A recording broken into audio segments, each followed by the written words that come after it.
sekalian dengan doa buka. Shalom dan selamat pagi untuk semuanya. Selamat pagi.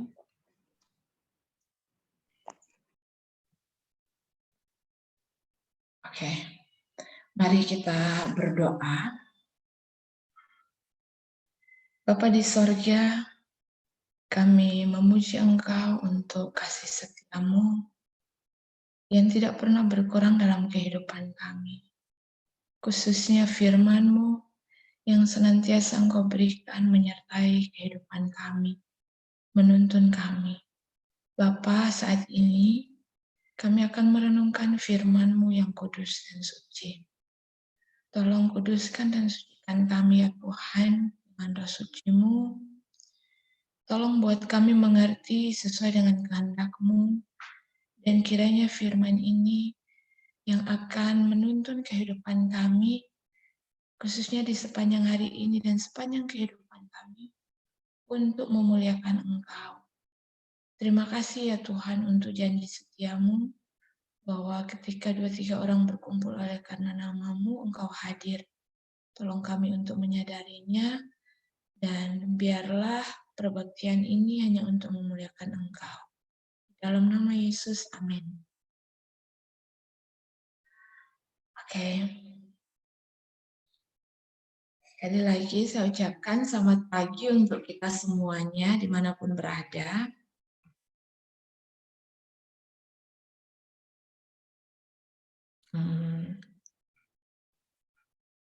Mari kita buka firman Tuhan yang pertama yang terdapat dalam kitab Roma 12 ayat 2.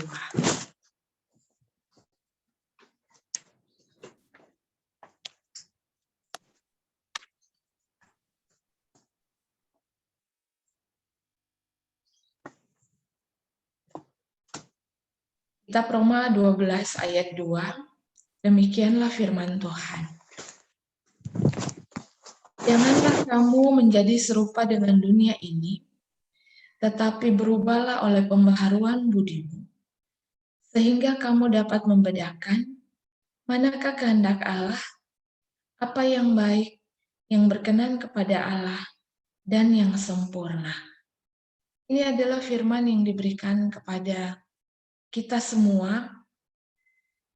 Kasih Tuhan dalam bentukan nasihat firman, dan kita mau percaya, biarlah setiap kita percaya bahwa setiap firman yang keluar dari mulut Allah itu berkuasa. Berkuasa untuk terjadi sesuai dengan apa yang difirmankan. Dan kita semua sama-sama mengetahui bahwa kuasa Tuhan itu tidak terbatas.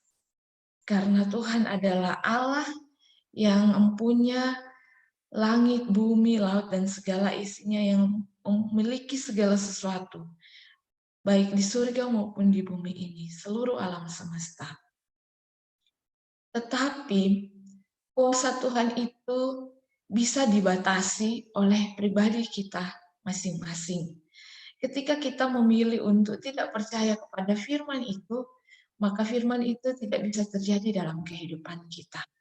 Karena Allah kita adalah Allah yang Maha Kasih. Di dalam kasih-Nya, Dia tidak mau untuk memaksa kita menjadi sama seperti apa yang Dia kehendaki.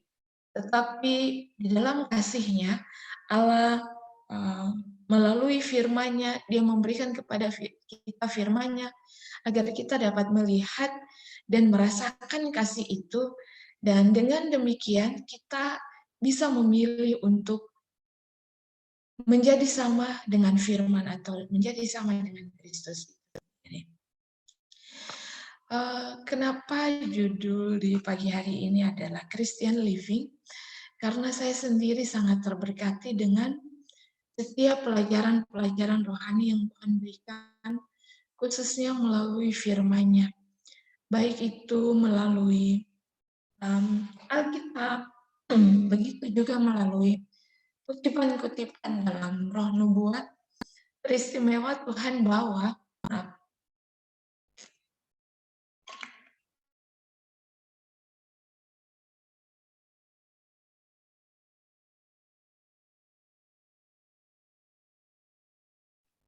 bahwa untuk mengalami kehidupan setiap hari, khususnya beberapa tahun terakhir ini, ketika Tuhan mengizinkan melayani di Ministry Healing Way Indonesia, ada begitu banyak hal-hal yang terjadi. Khususnya ketika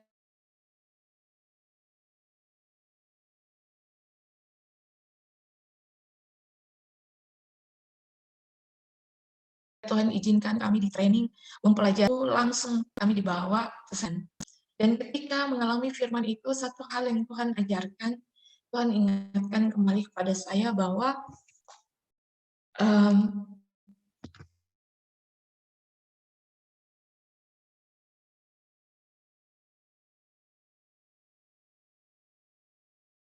Tuhan izinkan kita hanyalah untuk mempersiapkan kita. Dan bicara tentang memiliki karakter seperti Tuhan itu, berbicara tentang bagaimana kita mengalami karakter Tuhan.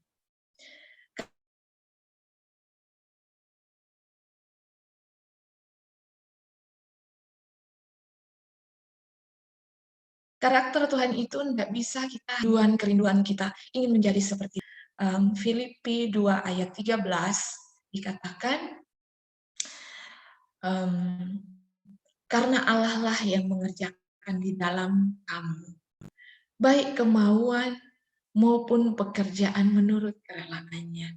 Jadi ketika kita rindu atau mau untuk menjadi seperti Kristus, mau untuk memiliki karakter seperti Kristus, sesungguhnya itu adalah kerinduan Tuhan. Mau untuk memiliki menjadi manusia yang kasih, memiliki karakter sabar, itu sebetulnya adalah kerinduan Tuhan yang ditaruh di dalam kehidupan kita. Dan ketika kita menerima kerinduan itu, maka Tuhan sendiri akan membawa kita ke dalam pengalaman. Karena untuk menjadi contohnya menjadi seorang yang memiliki karakter sabar, itu kita harus dibawa ke dalam kehidupan nyata di mana kesabaran kita itu akan diuji. Beberapa hari yang lalu ada seseorang menelepon dan kami sharing. Dia katakan seperti ini, Cendana, saya ini kok setiap hari diuji kesabaran saya.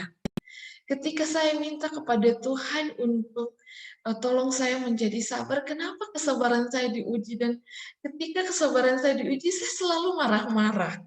Tapi setelah saya marah-marah, saya menyesal. Gitu. Dan ada seorang teman saya bilang kepada saya seperti ini, kamu jangan lagi berdoa untuk minta kesabaran kepada Tuhan. Karena kalau kamu minta kesabaran, kesabaranmu akan diuji. Jadi jangan lagi minta itu. Jadi dia sempat putus asa. Sudah tidak mau meminta lagi kepada Tuhan untuk memiliki karakter seperti Kristus. Dan saya katakan kepada orang tersebut, tetaplah berdoa. Kenapa? Karena firman katakan tetaplah berdoa. Apa yang menjadi kebutuhan kita, kita minta kepada Tuhan. Kalau kita ingin menjadi sabar, minta kesabaran. Tapi ingatlah, Tuhan tidak akan memberikan kita kesabaran seperti tukang sulap. Sabar. Tidak akan seperti itu. Tetapi dalam kasih-Nya, Tuhan akan memberikan kesabaran serta kuasa di mana kesabaran kita itu ketika diuji, maka kita akan menang terhadap ujian-ujian kesabaran itu. Kita tinggal menggunakan apa yang Tuhan berikan kepada kita. Cuman kadang kita gagal karena kita tidak menggunakan kuasa yang Tuhan berikan kepada kita, yaitu kesabaran itu. Kesabaran itu adalah kuasa. Setiap hal yang Tuhan berikan kepada kita itu adalah kuasa untuk menyanggupkan kita hidup sesuai dengan firman itu. Umat Tuhan di pagi hari ini, ketika kita meminta kepada Tuhan untuk memiliki karakter seperti Tuhan, di mana karakter itu adalah jaminan atau tiket bagi kita untuk pindah dari dunia ini ke dalam kerajaan.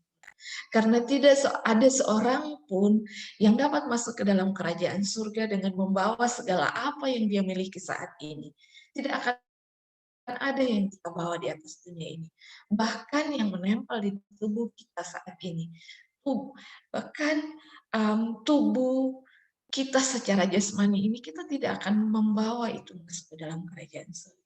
Tetapi hanyalah karakter Tuhan. Oleh karena itu mari kita minta kepada Tuhan.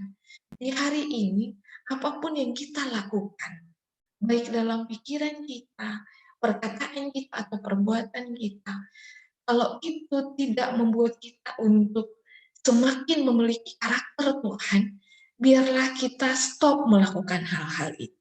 Saya juga secara pribadi minta kepada Tuhan, bahkan dalam pelayanan ini pun, kalau pelayanan ini tidak membentuk saya untuk memiliki karakter seperti Kristus, Tuhan tolong saya. Mendingan saya tidak melakukan pelayanan ini yang hanya supaya mendapatkan pengakuan manusia, untuk mendapatkan pujian manusia, maka tujuan saya hanya sampai di atas dunia ini. Ada kesaksian yang saya mau bagi terkait Christian living. Sebetulnya teman-teman, ketika kita menyadari bahwa kebutuhan kita yang terbesar adalah Kristus, kita meniru kehidupan Kristus itu bukan supaya orang lain melihat kita dan memuji kita, tetapi kita memiliki kerinduan untuk menjadi seperti Kristus. Dan untuk menjadi seperti Kristus itu salah satunya kita perlu meniru kehidupan Kristus. Ketika kita mempelajari dari firman Tuhan bahwa Kristus itu adalah kasih,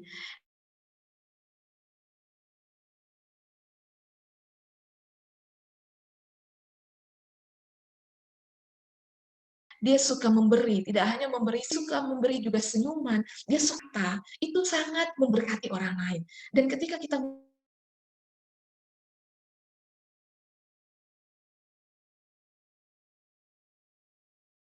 mengetahui firman itu, kita akan juga melakukan seperti yang Kristus lakukan. Dan kalau sikap itu atau tindakan-tindakan kita meniru kehidupan Kristus setiap hari, itu akan menjadi kebiasaan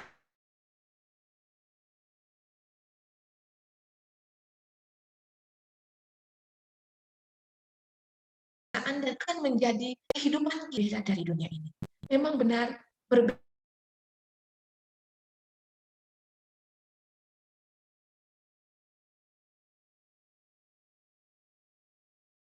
dari hal apa saja. Firman Tuhan dalam hal makanan, dalam hal berbicara kita, kehidupan kita yang nyata, secara keseluruhan itu kita perlu berbeda. Berbeda seperti apa? Kalau dunia ini berlomba-lomba untuk menjadi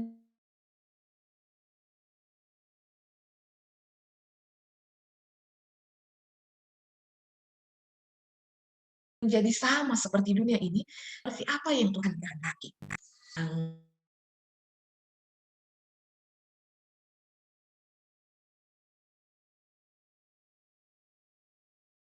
Tanggal itu penutupan program wellness, Tuhan membawa 5 orang dari Tulungagung non-SDA untuk dirawat di wellness. Dan mereka sendiri menyaksikan bagaimana kehidupan umat Tuhan yang tidak selamanya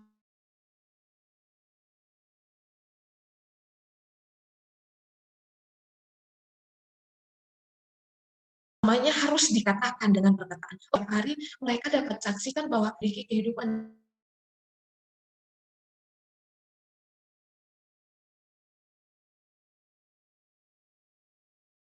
yang berbeda dari kehidupan mereka berbicara, cara mereka kehidupan yang berbeda. Dan bahkan saya sendiri pernah punya pengalaman, biasanya kalau saya pergi-pergi nggak diantar dengan mobil, saya selalu gunakan Grab mobil. Dan sebetulnya tindakan yang otomatis ketika kita sudah belajar, kita akan mengucapkan terima kasih kepada setiap orang yang telah menolong kita. Ketika saya masuk ke dalam mobil, sebelum menutup pintu, sudah duduk di mobil, hal pertama yang saya lakukan adalah, terima kasih Bapak sudah menjemput saya. Lalu orang itu kan, oh, loh, kok terima kasih? Kan harusnya saya terima kasih, Mbak sudah memesan. Ada lagi yang lain berkata seperti ini, Mbak, bukan orang sini ya? Oh, dari mana tahu? Soalnya berbeda cara bicaranya. Bahkan pernah juga ada kesaksian kami pergi ke mall dengan teman-teman juga. Ketika kita hanya menanyakan sesuatu, mungkin di toko, kita biasa kalau orang datang ke toko, "Beli ini berapa ya harganya?" Sama seperti itu. Tapi mungkin kita dengan sederhana, dengan sopan santun, "Permisi, boleh tanya ini berapa harganya?" Kita akan dilihat jadi orang aneh. Kenapa ada orang-orang yang seperti ini? Yang mungkin untuk mengucapkan ketika kita jalan pagi berpapasan dengan orang-orang sibuk dengan mungkin gadgetnya, tapi kita juga sibuk memberikan senyuman kepada setiap orang, mengucapkan selamat pagi. Banyak orang yang memberikan kesaksian mereka sangat terberkati dengan mungkin hanya ucapan sapa, salam, atau dengan senyuman.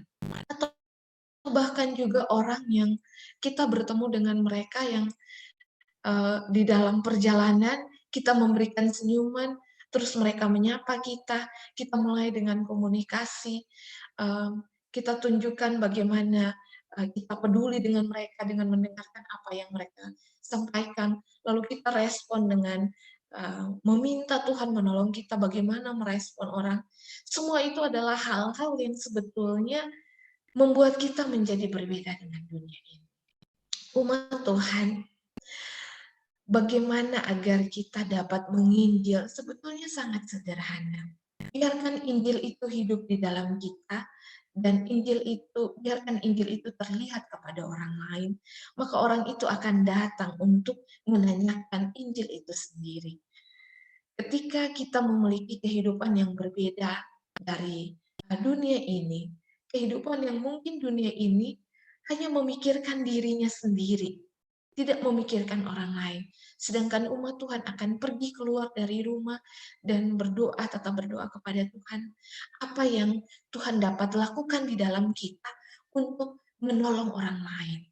Marilah kita minta kepada Tuhan agar bukan kita yang melakukan pekerjaannya. Karena siapalah kita sehingga kita mau melakukan pekerjaan Tuhan. Pekerjaan kita aja mungkin kita nggak lakukan. Bagaimana kita bisa melakukan pekerjaan? Tapi mari kita minta kepada Tuhan agar Dia menolong kita, agar kita mau membiarkan Dia melakukan pekerjaannya di dalam kita, menurut kemauan dan kerelaannya di dalam kita. Mari kita minta kepada Tuhan menolong kita agar kita mau membiarkan Dia melakukan hal-hal baik itu di dalam kita. Bukan meminta Tuhan, biar saya melakukan ini, melakukan itu. Karena masih ada diri, merasa saya masih bisa untuk melakukan ini, melakukan itu. Tetapi ketika kita merasa tidak mampu, tidak bisa, dan kita meminta Tuhan untuk mampukan kita, maka lihatlah apa yang akan Dia lakukan di dalam kita. Ketika kita membiarkan Tuhan menguasai kehidupan kita, maka lihatlah hal-hal luar biasa yang Tuhan buat di dalam kita. Kita akan melihat yang sesungguhnya, loh sebetulnya kan saya nggak begini. Kita akan merasa, Tuhan nyata benar bahwa Engkau yang melakukan itu dalam saya. Apa contohnya? Saya sendiri adalah orang yang masih bergumul dengan emosi saya. Saya masih gampang marah dengan orang. Mungkin marahnya itu enggak langsung yang nah gitu. Tapi saya dalam hati, kenapa sih orang ini seperti itu? Kenapa sih dia begini, dia begitu? Tapi Roh Kudus ingatkan, enggak boleh. Hati itu harus selalu suci. Kenapa? Karena hanya orang yang suci hatinya yang akan melihat Allah. Dan saya berdoa, ya Tuhan, tolong saya, kenapa hati saya ini masih jahat? Kenapa saya masih mendengar suaranya aja itu saya udah nggak suka, udah membenci. Tuhan tolong saya. Itu loh, langkah kakinya itu dia semakin mendekat. Saya nggak suka, Bapak, saya nggak suka. Tiba-tiba orangnya muncul dan dia mengatakan, kita mau melakukan ini loh. Dan saya langsung, oh ya, oke, ayo kita sama-sama melakukan. Dan itu otomatis terjadi dan kami sama-sama melakukan kegiatan itu. Saya langsung, Kenapa jadi respon saya seperti itu? Bukankah tadi itu saya udah bilang, saya nggak suka. Tapi respon itu sebaliknya. Oke, mari kita sama-sama melakukan. Mari kita ini. Dan Roh Kudus ingatkan, lihat, kalau kamu mau, saya yang akan melakukannya di dalam kamu. Kamu nggak harus marah. Kalau kamu mau untuk tidak marah, saya yang akan melakukannya. Langsung, oh Tuhan, saya terharu. Saya terharu. Terima kasih Bapak. Ternyata seperti ini pengalamannya. Bukan saya yang akan, oke baik, saya berusaha dengan diri saya untuk tidak marah. Ternyata tidak seperti itu. Itu terjadi dengan otomatis. Dan dari situ saya mengerti. Bapak terima kasih. Terima kasih karena nyata Immanuel. Bahwa Allah beserta kita. Engkau melakukannya di dalam saya. Dan terus itu saya minta kepada Tuhan. Tuhan, kalau kita menyadari melalui Roh Kudus yang kita disadarkan untuk tabiat-tabiat atau cacat-cacat karakter kita yang belum sesuai dengan karakter Kristus, mari kita bergumul dengan Tuhan, kita minta, Bapak tolong saya tahu kalau karakter ini tetap ada di dalam saya, ini akan memisahkan saya dengan Engkau selamanya. Tolong saya agar berpisah dengan karakter ini. Saya nggak tahu bagaimana caranya, tapi saya percaya Engkau tahu bagaimana caranya. Tolong bawa saya di dalam pengalaman, sehingga saya mengerti bahwa hanya Engkau yang bisa melakukan itu bagi saya, bukan dari diri saya. Jika kita mau, maka Allah akan dengan sangat leluasa mengerjakan pekerjaannya di dalam. Ingat teman-teman, saudara-saudara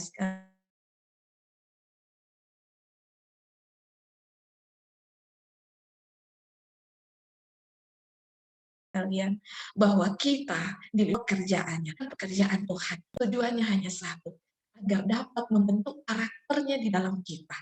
Bila mana kita terlibat dalam pekerjaan Tuhan, tapi itu tidak membentuk karakternya di dalam kita.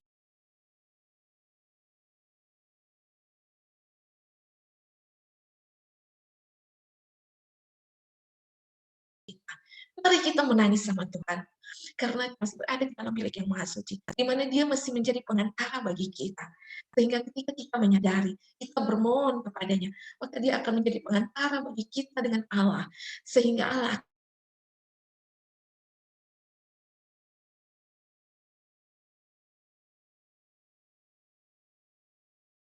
akan melakukan perubahan-perubahan. Dan sangat percaya bahwa Tuhan, apapun itu pengalaman, ingatlah, itu Tuhan sedang mau membawa kita untuk membentuk kita memiliki karakternya. Teman-teman, kalaupun kita masih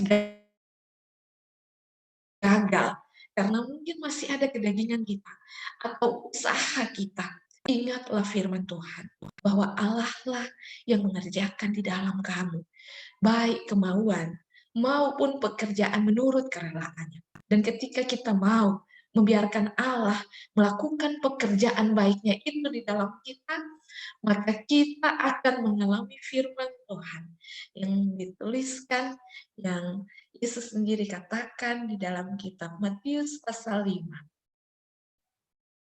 ayatnya yang ke-16.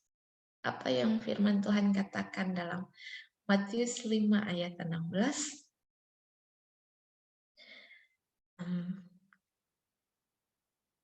Mulai ayat yang ke-14 dan 16, saya rindu memuji Tuhan. Karena tadi enggak sempat bergabung bersama umat Tuhan untuk memuji lewat doa. Firman Tuhan dalam Matius 5 ayat 14 dan 16. Kamu adalah terang dunia. Kamu adalah terang dunia. Kota yang terletak di atas gunung tidak mungkin tersembunyi. Demikianlah hendaknya terangmu bercahaya di depan orang, datang, supaya mereka melihat perbuatan-Mu yang baik dan memuliakan Bapa-Mu yang di sorga. Amin. Biarlah di hari ini kita membiarkan Allah melakukan pekerjaan baik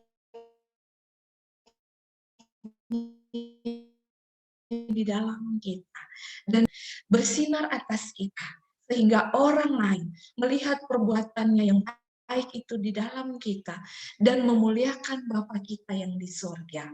Tapi bila mana ada manusia-manusia yang mungkin belum mengenal Allah di dalam kehidupan mereka, mereka melihat perbuatan baik itu, lalu mereka memuliakan kita. Biarlah kita membawa mereka untuk memuliakan Tuhan. Kita sampaikan kepada mereka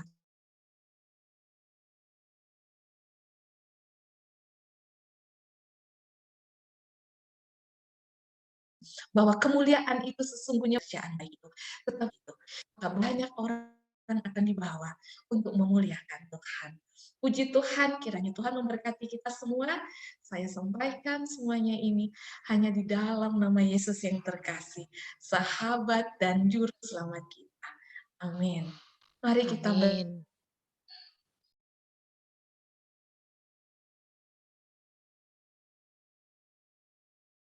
berdoa. Bapa, terima kami yang kami percaya adalah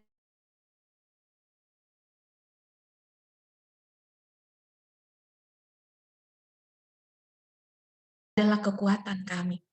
Tolong kami ya Bapa. Oleh karena itu Bapa, tolong kami untuk mau mengizinkan Engkau berkuasa atas kami mulai saat ini hingga seterusnya ya Tuhan.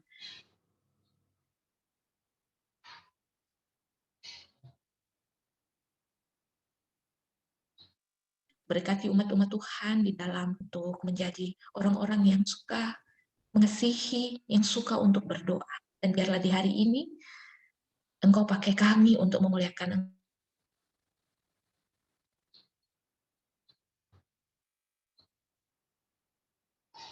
Engkau dalam perbuatan-perbuatan baik. Bapa, tolong ampuni kami Tuhan. Tolong sucikan kami agar tidak ada penghalang antara kami dengan Engkau. Dan kami percaya permohonan kami ini Engkau dengar.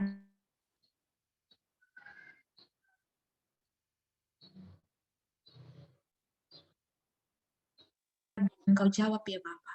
Karena kami Kristus Juru Selamat kami. Amin. Amin. Puji Tuhan untuk